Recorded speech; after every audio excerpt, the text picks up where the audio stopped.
உன் கண்கள் பேசிடும் வார்த்தைகளால் என்னை hello sweet arts, welcome to the டிஎடிஸ் 2.0. ஸோ எல்லாருக்கும் என் இனிய புத்தாண்டு நல்வாழ்த்துக்கள்.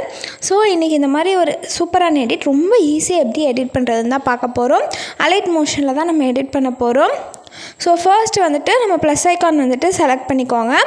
செலக்ட் பண்ணிவிட்டு க்ரியேட் ப்ராஜெக்ட் கொடுத்துக்கோங்க. பேக்ரவுண்ட் வந்து பிளாக் கலர் வச்சுக்கோங்க. நெக்ஸ்ட்டு ப்ளஸ் ஐக்கான் கொடுத்துட்டு மீடியா போய்ட்டு இமேஜ் ஆட் பண்ணிக்கோங்க. நெக்ஸ்ட்டு வந்து ஜூம் பண்ணிக்கோங்க. இமேஜஸ் எல்லாம் நான் டெலகிராம் சேனலில் அப்லோட் பண்ணிகிட்ருக்கேன். சேனலோட லிங்க் டிஸ்கிரிப்ஷனில் கொடுக்குறேன், போய் பாருங்கள். நெக்ஸ்ட் அந்த இமேஜ் செலக்ட் பண்ணி ஆட் எஃபெக்ட் கொடுத்துட்டு மூவ் அண்ட் ட்ரான்ஸ்ஃபார்ம் போயிட்டு ஆசிலேட்னு ஒரு ஆப்ஷன் இருக்கும், அதை செலக்ட் பண்ணி ஸ்டாண்டர்ட் செட்டிங்ஸ் வச்சுக்கோங்க. நெக்ஸ்ட் ஆங்கிள் அப்படியே வச்சுக்கோங்க. ஃப்ரீக்வன்சி மேக்னிடியூட் மட்டும் நம்ம சேஞ்ச் பண்ண போகிறோம். ஸோ ஃப்ரீக்வன்சி பார்த்திங்கன்னா 40 வச்சுக்கோங்க. ஸோ 40 ஹர்ட்ஸில் வச்சுக்கோங்க, 0.40 ஹர்ட்ஸில் வச்சுக்கோங்க. நெக்ஸ்ட்டு மேக்னிடியூட் வந்துட்டு ஸோ இந்த ஃப்ரீக்வன்சி மேக்னிடியூட் வந்து ப்ளஸ் ஆர் மைனஸில் உங்களுக்கு நீங்கள் ப்ளே பண்ணி பார்த்துட்டு எந்த அளவுக்கு தேவைப்படுமோ அந்த அளவுக்கு ஸ்பீட் வச்சுக்கோங்க. ஸோ இந்த மாதிரி நான் வந்து கொடுத்துட்டேன். இப்போ வந்து லைட்டாக மூவ் ஆகுதா. ஸோ உங்களுக்கு இன்னும் ஸ்பீடாக வேணுன்னா ஃப்ரீக்வன்சி வந்து அதிகமாக வச்சுக்கோங்க. இப்போ பிளெண்டுக்கு போயிட்டு நான் வேல்யூ லைட்டாக குறைச்சிக்கிட்டேன். நெக்ஸ்ட்டு டெக்ஸ்ட் ஆடு ப்ளஸ் ஐக்கான் கொடுத்துட்டு ஆட் டெக்ஸ்ட்டில் போய் நீங்கள் வந்து டெக்ஸ்ட் வந்து டைப் பண்ணிக்கோங்க. மேலே பாருங்கள், இந்த சைடு லெஃப்ட் கார்னரில் சென்டர் ஐக்கான் கொடுத்துட்டு நெக்ஸ்ட்டு வந்து கலர் வந்து ஒயிட் கொடுத்துக்கோங்க. கொடுத்துட்டு சைஸ் வந்து இன்க்ரீஸ் பண்ணிக்கோங்க. இன்க்ரீஸ் பண்ணிவிட்டு நம்ம வந்துட்டு ஃபாண்ட்டுக்கு போய்க்கலாம். ஃபாண்ட் வந்துட்டு நான் யூஸ் பண்ணியிருக்க ஃபாண்ட்டோட லிங்க்கு மெட்டீரியல் லிங்க்லேயே இருக்கும், போய் பாருங்கள். ஸோ இப்போ வந்துட்டு எல்லாம் செலக்ட் பண்ணியாச்சு. இனி வந்து மூவ் அண்ட் ட்ரான்ஸ்ஃபார்ம் போய் நம்ம எஃபெக்ட் ஆட் பண்ணலாம்.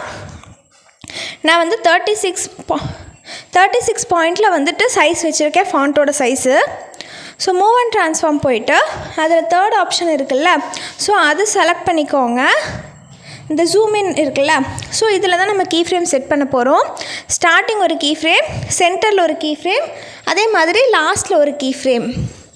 ஸோ லாஸ்ட்டுக்கு போயிட்டு ஃபுல்லாமே இந்த மாதிரி வேல்யூ வந்து 0 கொண்டு வந்துடுங்க. இப்போ வந்துட்டு சென்டருக்கு ஃபஸ்ட்டுக்கு போயிட்டு இந்த மாதிரி உங்களுக்கு வந்துட்டு எவ்வளோ ஃபுல்லாக இன்க்ரீஸ் பண்ண முடியுமோ அந்த அளவுக்கு இன்க்ரீஸ் பண்ணிக்கோங்க. முடிஞ்ச அளவுக்கு 10,000க்கு மேலே இந்த ஸ்டார்டிங் வேல்யூ போகிற மாதிரி வச்சுக்கோங்க. முடிஞ்ச அளவுக்கு நல்லா இன்க்ரீஸ் பண்ணிக்கோங்க. இப்போ பார்த்தீங்கன்னா தெரியும் நான் எவ்வளோ ஸ்பீடாக கொண்டு போயிட்டுருக்கேன்னு.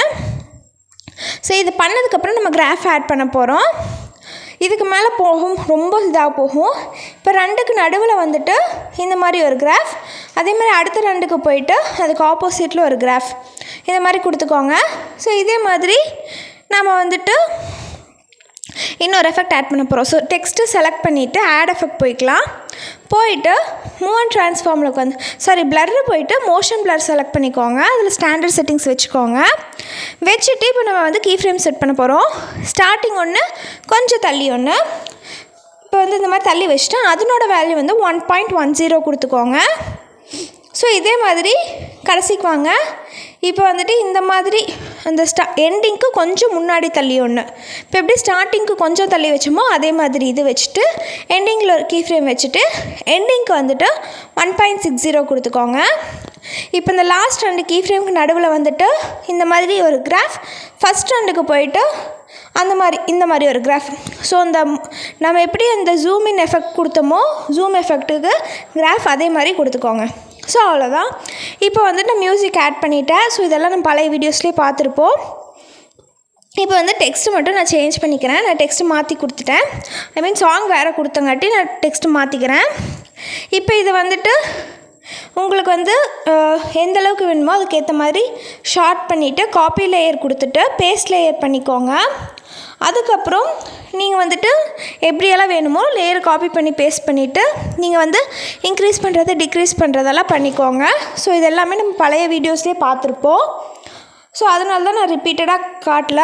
ஸோ இனி அடுத்து ஒரு வீடியோவில் கண்டிப்பாக பீட் மார்க் எப்படி ஆட் பண்ணுறதுன்னு தனியாகவே ஒரு வீடியோ போடுறேன். முடிஞ்ச அளவுக்கு ஷார்ட் வீடியோவாக போட ட்ரை பண்ணுறேன். ஸோ அவ்வளோதான். இப்போ வந்து இதே மாதிரி ஃபுல்லாக ஆட் பண்ணிவிட்டு நம்ம வந்துட்டு டெக்ஸ்ட்டு மட்டும் சேஞ்ச் பண்ணால் நம்ம வேலை முடிஞ்சிடும். ஸோ இந்த மாதிரி டெக்ஸ்ட்டு சேஞ்ச் பண்ணிவிட்டு நீங்கள் வந்து ப்ளே பண்ணி பார்க்குறப்போ உங்களுக்கு ஒரு சில டெக்ஸ்ட் எல்லாம் பிளர்ராக தெரியும்.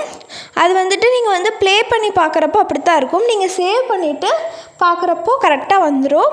இது வந்துட்டு கொஞ்சம் லோ ரெசல்யூஷனில் தான் உங்களுக்கு வந்து ப்ரிவ்யூ மாதிரி காட்டும். பட் சேவ் பண்ணிட்டீங்கன்னா உங்களுக்கு வந்து நீட்டாக வந்துடும். ஸோ அதுக்கு வந்து நீங்கள் தேவையில்லாமல் ஃபீல் பண்ண தேவையில்லை. ஸோ அவ்வளோதான் கைஸ். உங்களுக்கு வேறு ஏதாவது டவுட்ஸ் இருந்ததுன்னா கீழே கமெண்ட்டில் கேளுங்க. So XML link, preset link எல்லாமே நான் லிங்க் வந்துட்டு டிஸ்கிரிப்ஷனில் கொடுத்துட்றேன். ஸோ போய் பார்த்துக்கோங்க. அவ்வளோதான். வேறு ஏதாவது டவுட்ஸ் இருந்ததுன்னா கீழே கமெண்ட்டில் கேளுங்க. அவ்வளோதான் கைஸ். ஸோ அடுத்த வீடியோவில் பார்க்கலாம். பாய்.